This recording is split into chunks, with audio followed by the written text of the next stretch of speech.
supporters in his State of the Union last night. Some in his own party have criticized him for not doing enough to stop illegal immigration.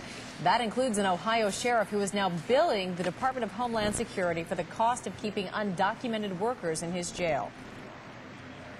Joining me now is Sheriff Richard Jones. Sheriff Jones, good morning and thanks for being with us. Good morning, Amy.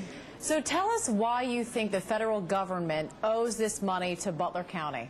Basically, I feel that they should be doing a better job on the border as allowing the illegals to come into our country. We're not a border state. We're in the heartland. We're in the middle of the United States, and it's become a problem, just not to the border states, but to the homeland. I mean, basically the heartland in Ohio. And I'm trying to send a message to the federal government. I love President Bush. I supported him when he ran for president. But there comes a point to where, you know, I listen to the voters. I keep my ear to the ground, the constituents where I'm from.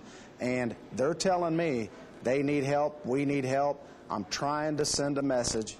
I have the bully pulpit here in my area, and I'm speaking for them. Give us a sense of how big of a problem it actually is in your county. Basically, what we've got going on is my jail at any given day. I have between 25 and 40 prisoners.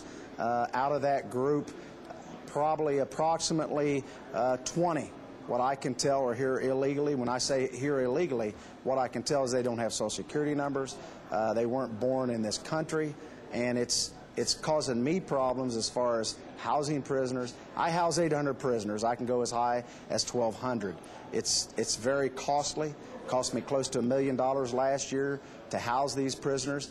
I need help, and we're asking for more control on our borders. How much do you plan to bill the federal government, and what are your realistic expectations in terms of a response from the federal government? Well, I've not received a response as of yet. The local ICE officials, we're working real well with them. I expect that I may never hear from them as far as the billing process. I've already billed them over $120,000. I'm getting ready to bill them again for another month. And again, I have signs in front of my jail that say illegal aliens here with a big arrow pointing towards that. I've done other initiatives as far as bringing this to the attention of the government.